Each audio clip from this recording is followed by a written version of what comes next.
Welcome into Rick Renner, Texas High School Hysteria. Make sure you tune in to our weekly show on YouTube and also subscribe to Apple and Google Podcasts, Spotify, Amazon Music, iHeartRadio, Pandora, or wherever else you listen to podcasts. Just ask Siri or Alexa to play it. Joining me now, a guy that brings the nonstop excitement and energy to the Hub City, a man I affectionately call the People's Champion because he is, get ready to get fired up, and inspired like nobody else. Ladies and gentlemen, the head football coach at Texas Tech, the one and only Joey McGuire. How are you, brother? How you doing? Doing good, man. Thank you so much for having me. You know, I've missed you. I've missed our times doing those half times of state games and talking high school football. But, man, appreciate you having me on. It's interesting. It seems like every time I turn around, you're getting a raise and a contract extension. You're probably going to get a raise just for doing this. I need to get a loan from you, man. Well, if I can get a raise for doing this, man, we'll do this even more. Now it's been great out here. I really feel like I belong out here. And the staff that we've been able to put together, we've been able to start off on the right note year one. And like you said, man, it fired me up when you said the Hub City, because, man, this place is really special. And the Hub City is a lot of fun to be at right now. I can't think about your first season going any better. I mean, no coach in Texas Tech history has been able to beat Texas and OU in the same season. You did that in your first season. You beat two ranked opponents. You took down Ole Miss in impressive fashion in the Texas Bowl. How have you been able to change the culture there so fast? Because it's so impressive. Well, I mean, Rick, you know me. I love my players, and I genuinely love them. And we make it so much more about just about football. It's more about, our daily lives with each other. And one of my goals is when the guys, when they're going throughout their day, their best part of their day is when they come into our building. And we really put a staff together. In my interview, I told Kirby, I said, I'm not going to hire a single person that doesn't understand that these athletes come first. And we're here for them. I tell them that all the time. I said, if you don't feel like somebody in this building is trying to help you become the best version of yourself, tell me, man, because that's the biggest thing. This staff, everything's about these players. And so I think whenever the guys saw that and saw that I was, serious about that, the buy-in, it happened. Honestly, it happened quicker than what I thought it was going to happen. I thought it was going to take a little bit longer, but there were certain leaders, a number one draft pick in a couple of weeks, Tyree Wilson, who has a big personality. He bought in really fast. Sir Roderick Thompson was really key, which he's got a chance to get drafted in a couple of weeks. He was really key. And then my two defensive tackles, Jay Boog from Forney, Texas, and then Tony Bradford Jr. from the North Shore, as he says all the time. Those guys, they had such power in the locker room.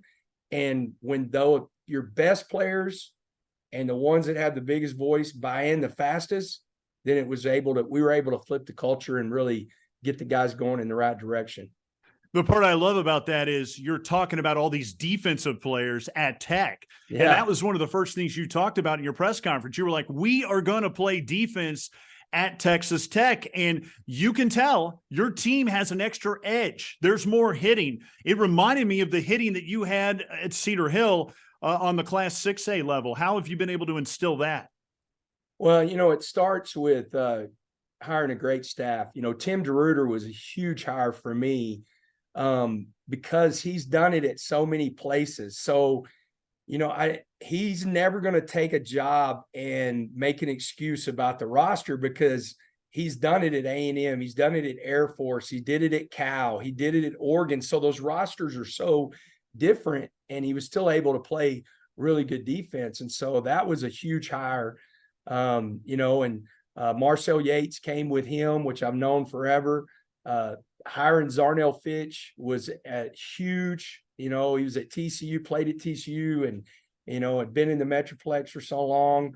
That was a big hire. Josh Bookbinder and I, he's Grant Tapp's grandson. He and I were together at Baylor, and we actually were in the same room for 2 years because he was my assistant. He kind of knew the direction I really wanted to go. And then the last piece was CJIU, who was at USC, and he had played at OU. His wife's from Oklahoma, so he really knows this area.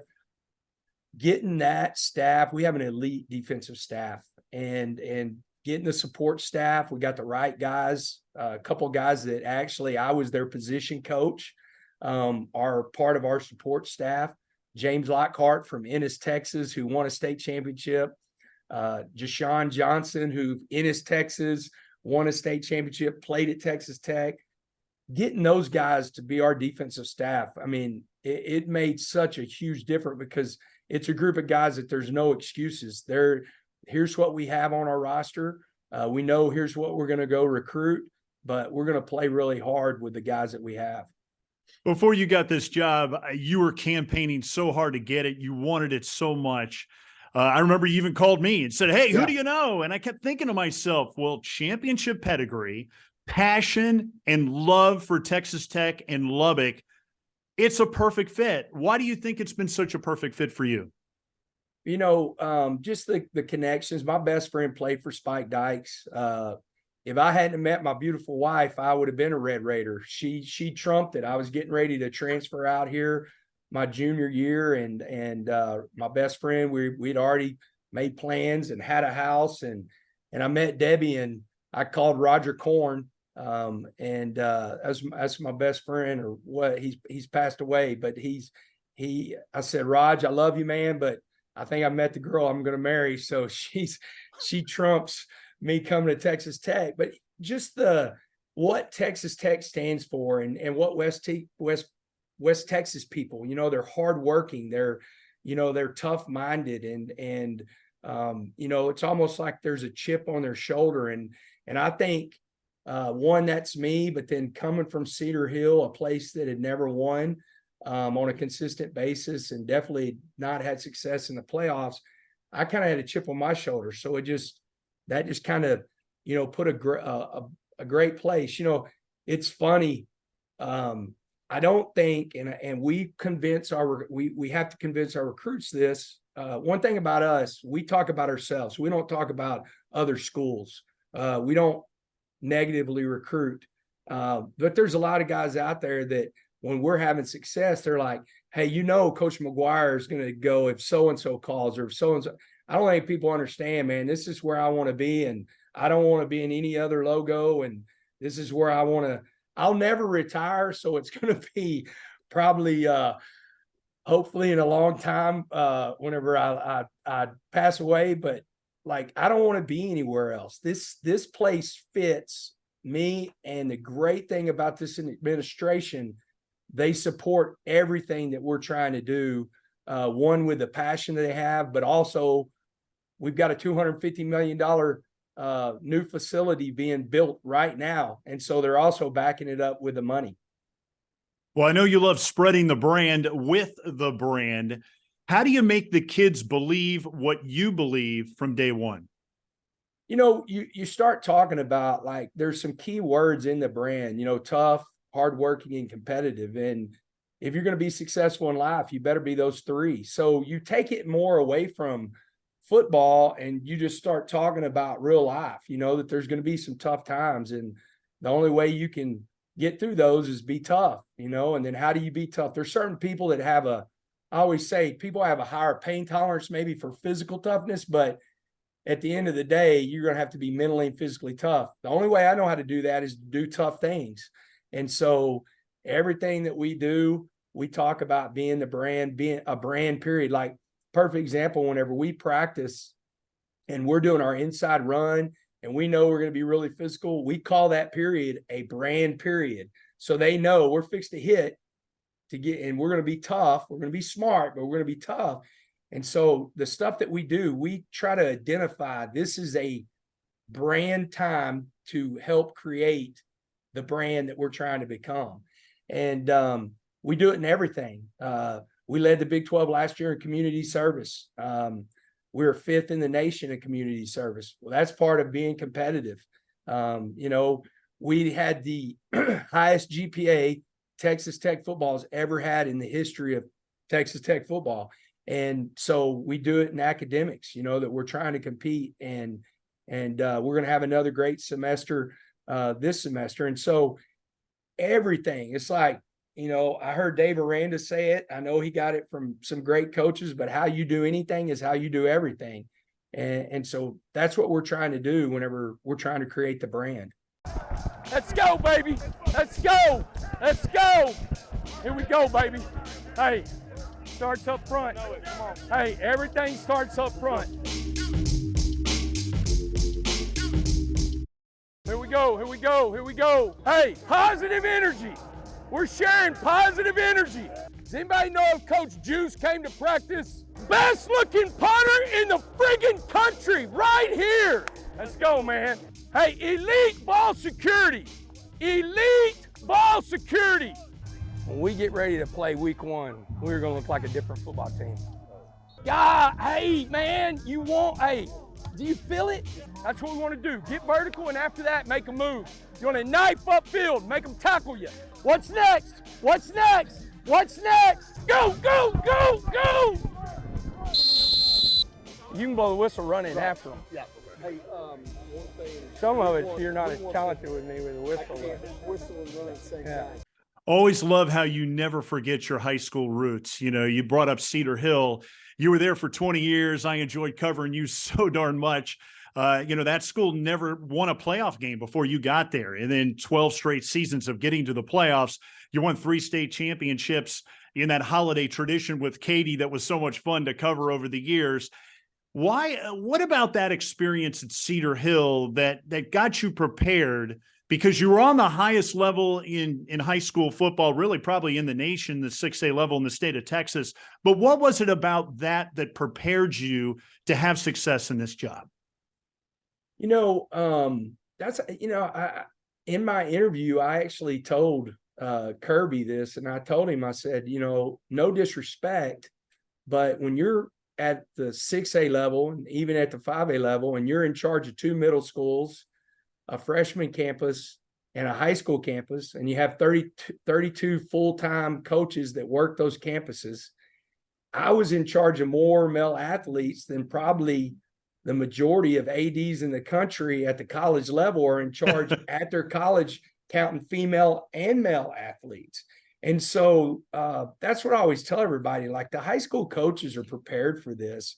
The difference is the roster management, the NIL, stuff like that. But as far as like the locker room and creating a team and managing people, when you're at Cedar Hill, you're doing that every single day. And so I really felt like I was prepared. And then I take a lot of pride, man. You've heard me say it before. I'm a high school coach that gets to coach college football. And I mean that. My DNA is in the high school game, and people are always like, and this is no disrespect for any college coach, but coach against Eddie Peach at Lamar, at that stadium, and see if you are a good football coach or not. Coach against Lee Wigington, coach against Claude Mathis, coach against coach against Gary Joseph, one of the best defensive minds in football, period, and see how you measure up.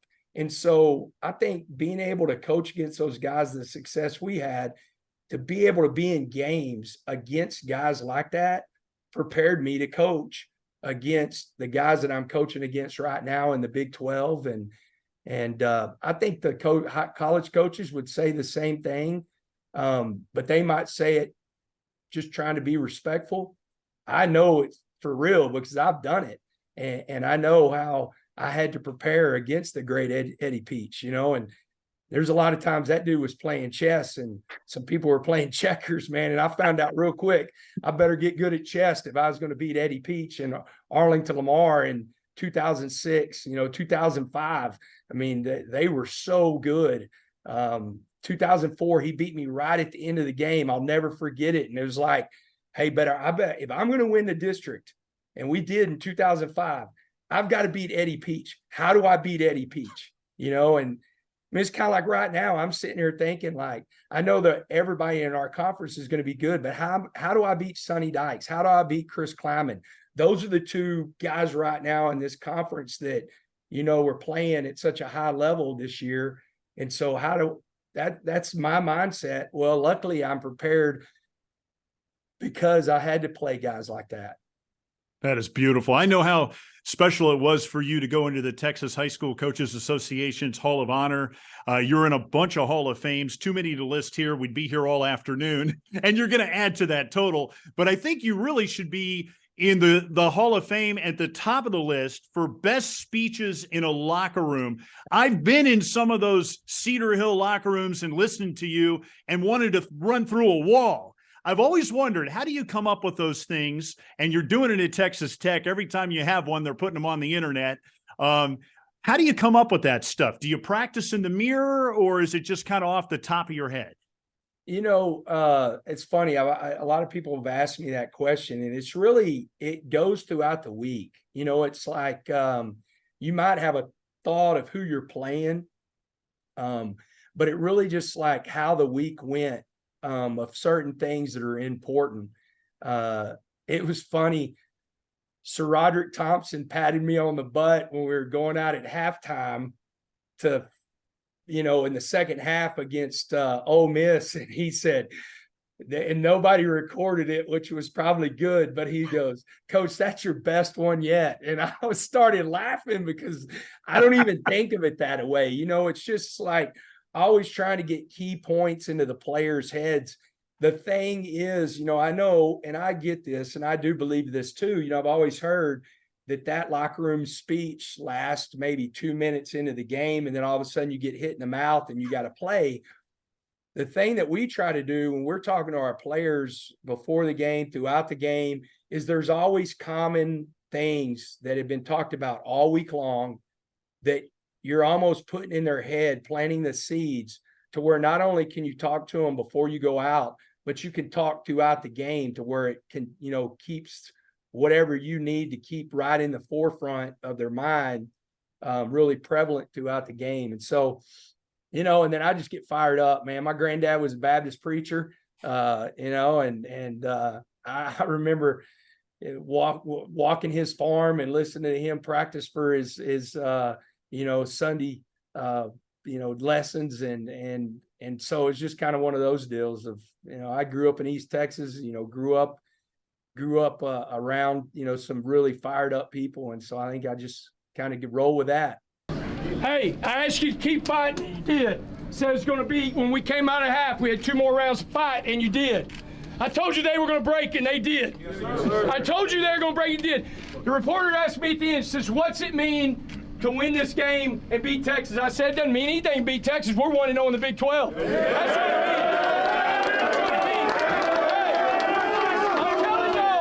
I'm telling y'all right now, the country's going to find out. Everything runs through Lubbock. Everything runs through Lubbock. Hey, we're the team to beat if we keep practicing to get better, if we keep practicing to be better players, if we keep playing and fighting for each other, and no matter what happens, we just say, what's next? That's all we do. Because at any point in that game, you could have quit, but you didn't, because you are built different. And the more and more you believe that, the more and more this happens. Somebody turn on some damn music!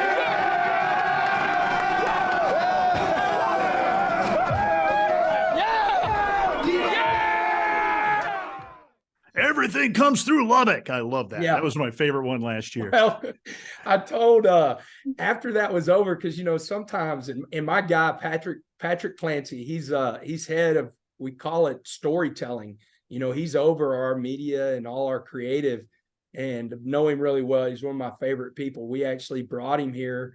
He was at Georgia Tech.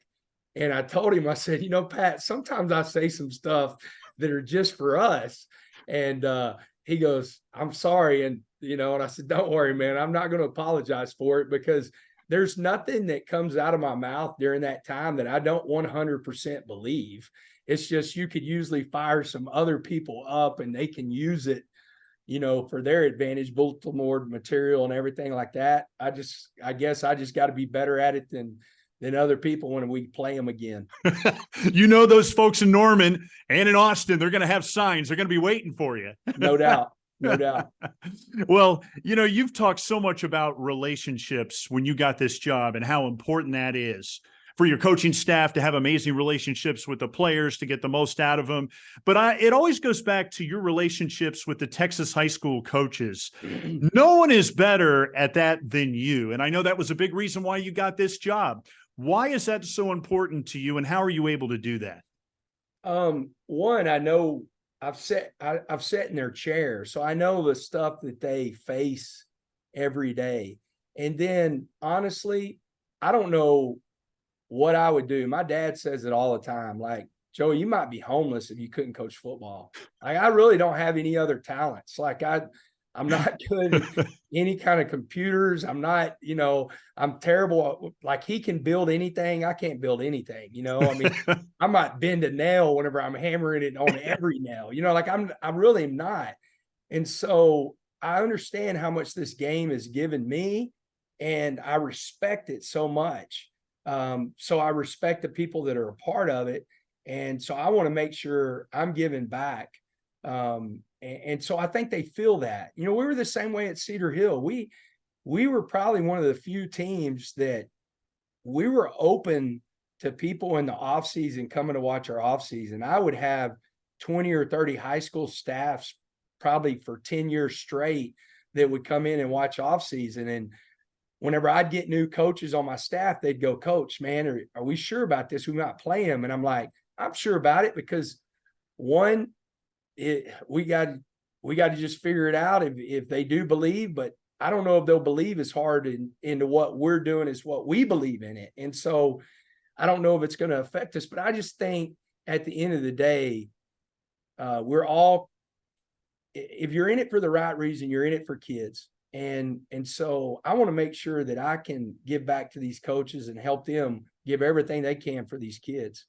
I do believe, I heard D.W. Rutledge say it, the coaches and especially in the state of Texas, because we're in the high schools, we're full-time employees, you're kind of that standing in the gap of guys that don't have dads. Or for us, if you come up here on Wednesdays during the season, you're going to see all our wives and all our kids up here at practice.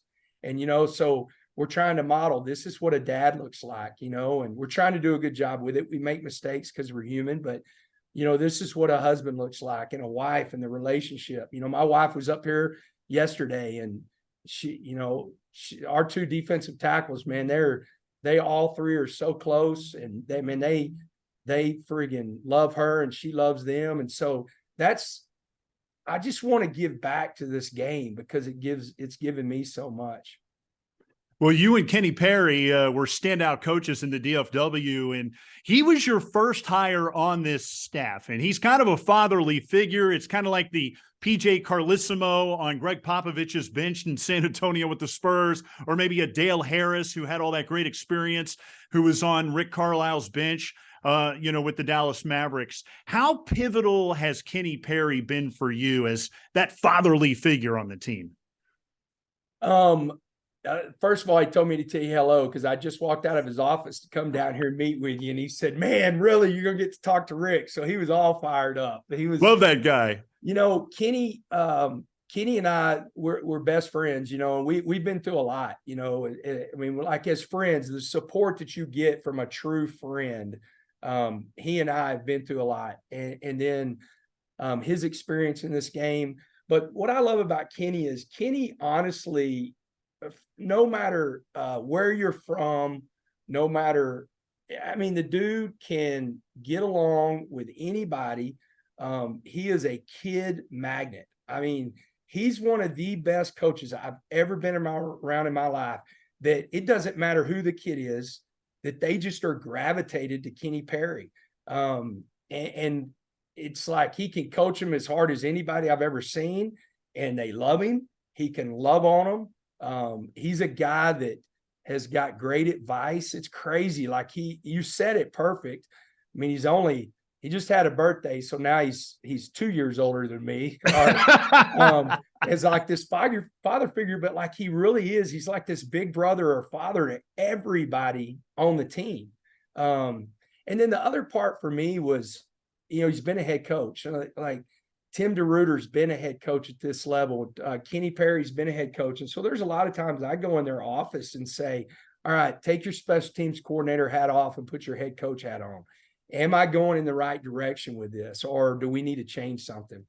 And so he's been incredible. And then the last thing is, we're all about energy. We're gonna be the same people every single day, and that's a great thing about Kenny, man. He loves the game, and he brings a lot of energy with when he steps in the building. Pretty amazing moment last summer when you and UTSA's Jeff Traylor ended up on the cover of the Texas Bible, Dave Campbell's Texas Football Magazine. I thought it was awesome that, you challenged Greg Tepper and his crew to do it and predicted it, and it actually happened. What does that say about Texas high school coaches and the influence really on the college level and in the NFL? Because the way the offenses are in the NFL, it all kind of has its roots in Texas high school football. I love Jeff. Jeff and I talk a lot. And through this process for Texas Tech, we talked a whole lot, and it's funny. Jeff would be the first one to tell you he probably would have and should have ended up on Matt Rhule's staff a couple times. And so that was huge. Greg, I love Greg. I love that crew, man. I'll DM them or text them in the middle of when they're doing the Friday night stuff. I actually FaceTime them in a break, and because that's my deal. Like, we go to the movie, we have a team meeting, and then I go upstairs to my hotel room and I turn on the Friday night, getting all the scores. Like I have another couple of guys that come up there with me and we watch them. And so I've given Greg some unsolicited advice at different times of who should be on the cover, and really challenged him, because I do understand how important Dave Campbell's is to the state of Texas. And whether it had been me or another high school coach who's coaching college, I want the high school coaches to see it's Jeff and I talk about all the time. We're carrying that flag for people that want to move to the next level to be able to do it. And for us to be on that cover together, man, I thought it was incredible. It was one of the biggest honors. I've been lucky, but like that was one that, but just because I've grown up reading that's kind of starts football for me whenever that when it comes out, the magazine comes out. And so that was absolutely huge. It was a great honor, man. And I can never thank Dave Campbell Magazine and Greg enough for putting us on there. And I think the cool thing about it was you guys did the shoot and then you had to keep the secret for several months. And I know you and Jeff, you guys like to talk a little bit. It's pretty amazing that the secret never got out. I know it was, man. It was cool too. For me, growing up in Crowley, playing, I was in the stadium whenever Gordon won his 400th game. And so I've played in Gordon Woods Stadium as a high school football player and got my butt kicked there. But going back, and it all just was this perfect scenario for me as a person and as a coach to be a part of that. And like you said, man, that was a pretty big moment. So I had to keep my mouth shut, and that was tough because I was so giddy. I was like a kid, in a candy shop wanting to tell people that I was going to be on that magazine. I love it. You talked earlier about how instrumental Matt Rhule was for you, coaching under him at Baylor. What do you think you learned the most from him? I think the two things. I think one, he proved the way we do things at the high school level. Matt Rhule would be an absolutely incredible high school Texas head coach, and that's the reason I went to Baylor, because I bonded with him and believed in what he was doing.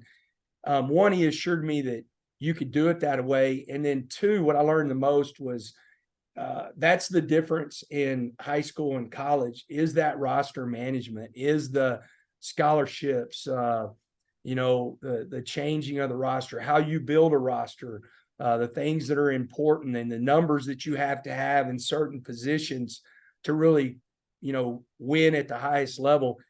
And he saw really early, a couple of months in, that he was like, he literally said, Joey, you can do this, so let me help you do this. And if I would have worked for somebody else that wasn't, one, confident in, sharing that, and then two, seeing that in me, I wouldn't be where I'm at right now. I wouldn't be the head coach at Texas Tech without Matt Rhule.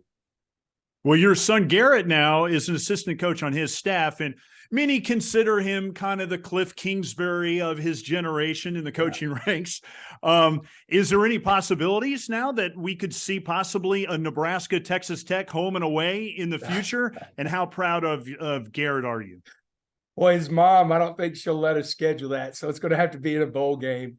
That'd be a lot of fun. There's such great friends on that staff that I coached with, and then there's guys that he coached with, that coached under Coach Rhule that are on my staff, some players that played for him. So I know that would be a very nerve-wracking but exciting time. But I'm really proud of him. And it was really cool for Garrett to go out on the road whenever he got hired.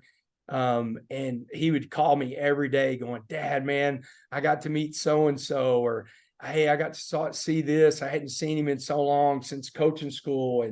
And then being able to watch off seasons and stuff like that, he was really, really excited. Man, he loves coaching. I knew he would, he's known that's what he wanted to do for as long as I can remember. And so being able to work with Coach and he believes in every ounce of his being in what Coach Rhule is doing. And so I thought it was great for him to be able to go coach for Coach Rhule, but also coach at Nebraska, a storied program that, he texted me the other day, man, I just got to talk to Coach Osborne, and I remember speaking at their clinic and meeting Coach Osborne, and I was kind of like in awe.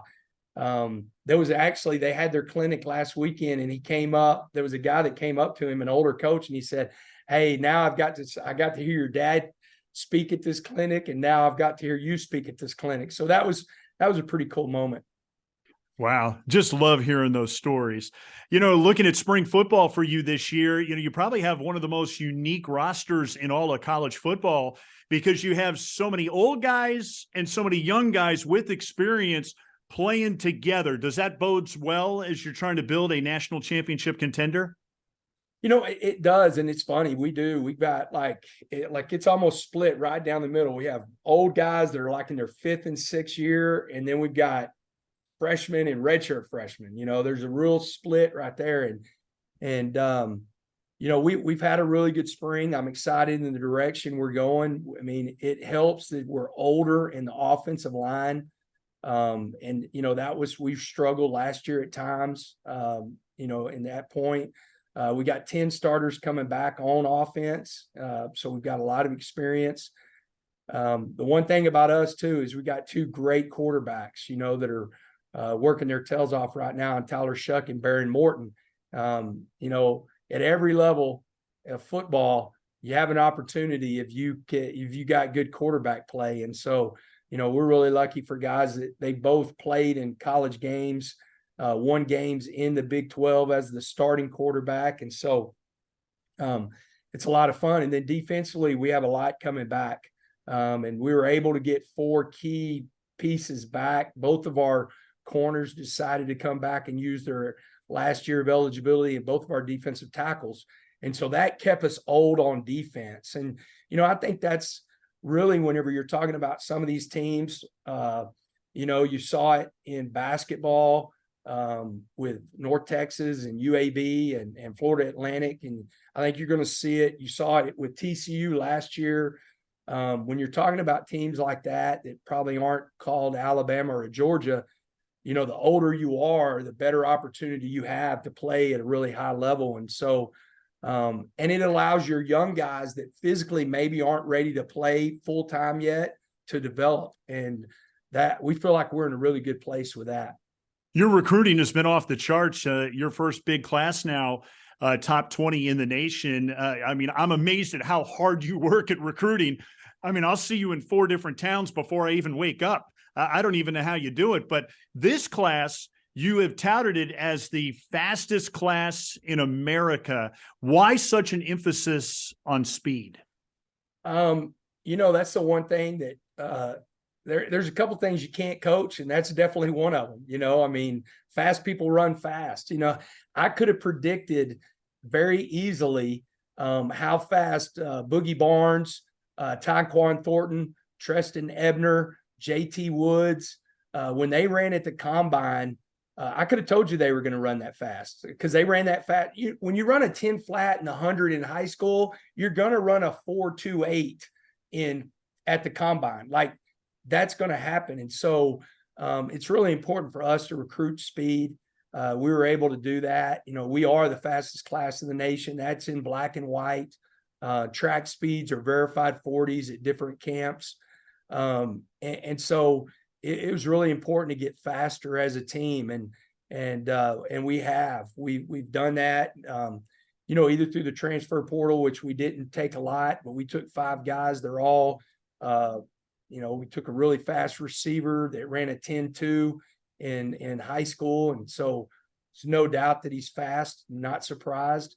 And then the high school guys that we took, it's really important. A lot of high school coaches ask, how do I get my guys recruited? Well, make sure they play more than one sport. It's really hard to evaluate a guy that just plays one sport.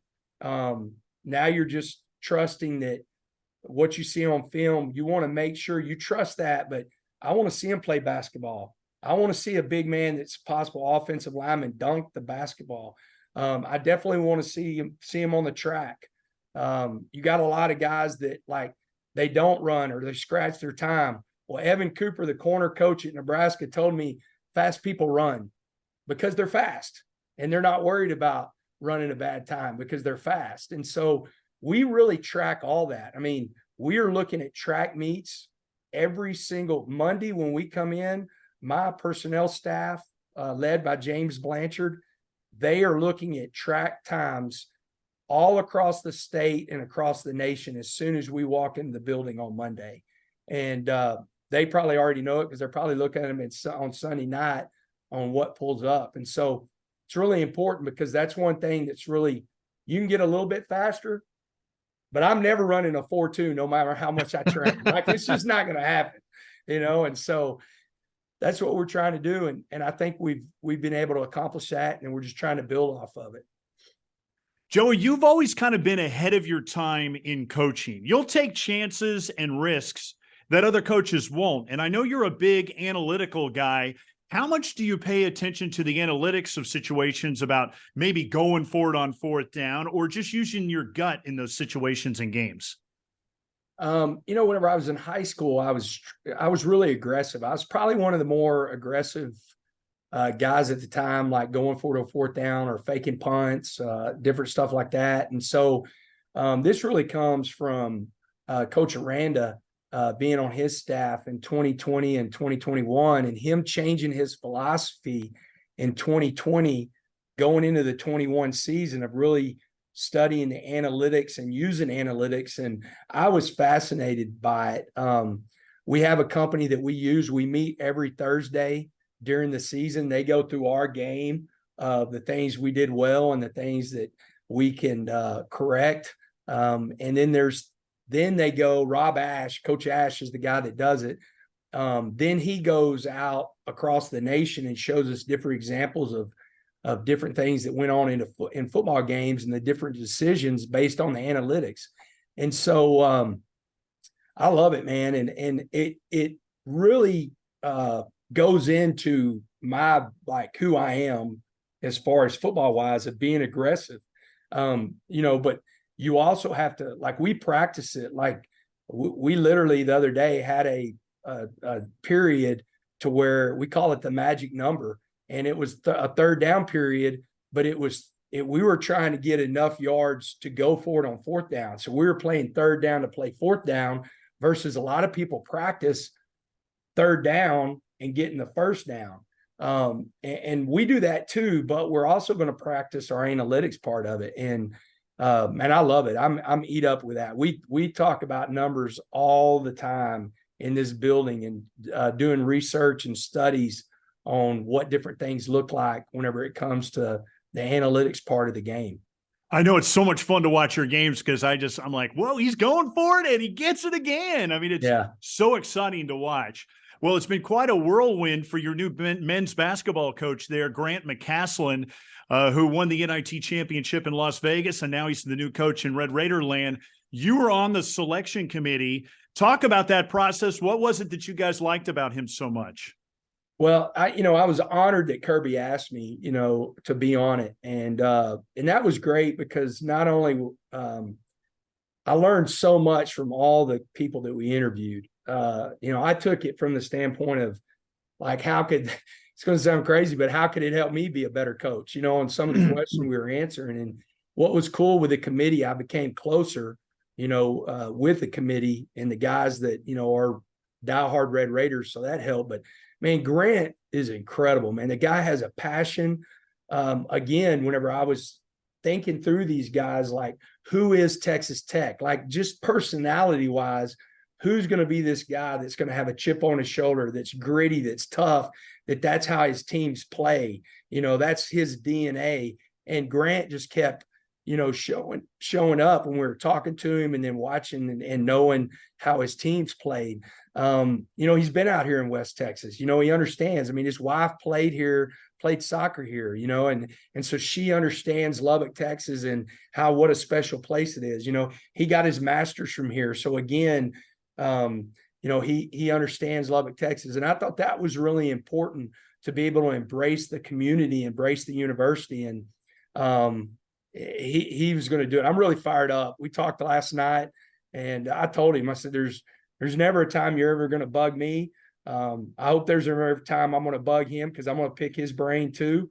But here to help, because that was a great thing about being at Cedar Hill. It's a great thing about being at Baylor. You're winning at a high level in a lot of different sports. And like, there's this collective excellence. All our athletes eat together in the cash. And whenever you got a group of people that are about winning and about being great at whatever they're doing, it rubs off on each other. And so I told him, I got his back. I'm going to help him any way I can. You have such a connection to the fans. You don't see that instantly at major colleges like yours. I mean, fans, they trust you so much, they'll throw their phone to you on the field to get a selfie back the other way just to get it with you. I mean, they have so much fun with your sayings and they put them on social media. I know the brand does that as well. It's so much fun to watch. What's it like being the Elvis of Lubbock, and how did you win over those Texas Tech fans? Because it's not an easy thing to do, and you were able to do that instantly. Being one of them, it was very important. Debbie and I were a part of the community. I didn't sell my house whenever we kept our house in Midlothian whenever I was at Baylor, not because I didn't love Waco, but it was, we just didn't know. We sold our house that we lived in for 22 years and went all in being a part of Lubbock. We no matter what's going on, win or lose, if it's date night on Thursday night, we go eat, and we want to be a part of the community. And so I think that's one. I think the energy that I try to bring, the love, I think they feel the love that I have for this university. And, just being part of it, man. We go to every sporting event. We are at women's basketball and men's basketball, baseball. I was at women's tennis the other day. We had a golf tournament last year, the women's golf tournament, played at the Rawls. I went and watched them play, just being a part of it. I think, and that's a little bit probably in my high school background, because that's what we did whenever I was at Cedar Hill. But Debbie and I love the world of sports and all sports. And so we want to, I think that's a big part of it. They know that I want to be here, that I'm not looking for anything else but finding a way to win a Big 12 championship and a national championship here at Texas Tech. Well, it's been a very easy transition for your lovely wife, Debbie. I mean, she's used to walking around on a lot of red carpets, so it's no big deal to her. But how much is she enjoying being the first lady of Lubbock? Well, she loves Lubbock, and she has made some incredible friends. We already had a couple of friends out here that were really close to my athletic director, Gina Farmer, who's actually going into the Cedar Hill Hall of Fame on Saturday. I get to introduce her, so I'm really fired up about that. But she's made some great friends, and she, Debbie's one of those people, man. She loves life. She goes all in wherever we've been. She goes all in, and so just the people have been so accepting with her. And I think the same way, like she's chairing a couple different. We've got a chip in for kids with the Covenant Hospital coming up at the end of April, and she's part of the chair committee, and just stuff like that. She had a big women's behind the brand. We raised a bunch of money for horses, out here in West Texas that could be going to the slaughterhouses, and so, she's a people person, and she loves life, and thank God she loves football, and so she's been all in. She loves it. She does love. It's funny you said the Elvis of Lubbock. She does love when people don't recognize us or recognize me, because she always reminds me, Joe, you're not that big of a deal. And so she's the one that keeps me grounded and humble, and checks me if I ever think that I'm too big for myself or anything like that. Come on, man. You're a big deal, but your wife will give the reality of everything. There's no doubt about that. Well, your precious daughter, Reagan, is getting married in May. So how does an overprotective dad prepare to give his baby away? Everybody wants to know. It's going to be tough. She designed her wedding dress. She's a fashion designer in New York. She had a crazy moment last weekend. She went to the Taylor Swift concert, and Taylor Swift was wearing one of her dresses, one of her designs. She knew it. Wow. But just that moment, I haven't got to see the dress. They won't let me see it till the day of the wedding, but I'll cry, Rick. I'll cry all the way down the aisle. I was able to coach her in powerlifting for 4 years. She went to state, medaled at state for 4 years. And, we have Debbie always says Garrett is her son and Reagan is my daughter. We are a lot alike. And so it's going to be, I'm excited though. I love her fiance, but he's an amazing guy. Joe Tocco from Long Island. He's in construction. So the joke is he could be in the mob. But I'm so excited for them, because they really are a special couple, and it's going to be a great day. Well, you enjoy the day. I'm so darn proud of you, buddy. I love you. Continued success. Thanks so much for doing this. Love you too, man. I appreciate you, and tell your crew hello for me. And man, just love seeing your kiddos grow up. They're going to be some tall athletes, I believe. We're looking at 7-footers. So I love it. We're taking scholarship offers right now, buddy. All right, man. Well, I don't know what sport it's going to be, because it might be football, it might be basketball, but I know you're a golfer too, so it might be in golf too. We'll work on that. Thanks so much, Joey. All right, man. Thank you. Appreciate you, buddy. See you later, brother. Awesome job. Thank you, man. Thanks so much for all the time, man. So good to see you. Great seeing you, man. You need anything, holler at me, bro. Thanks so much for checking out Rick Renner, Texas High School Hysteria. Make sure you subscribe and never miss an episode. You can catch us on YouTube, Apple, and Google Podcast, Spotify, Amazon Music, iHeartRadio, Pandora, or all the other major podcast platforms. Tune in, and we will see you next week.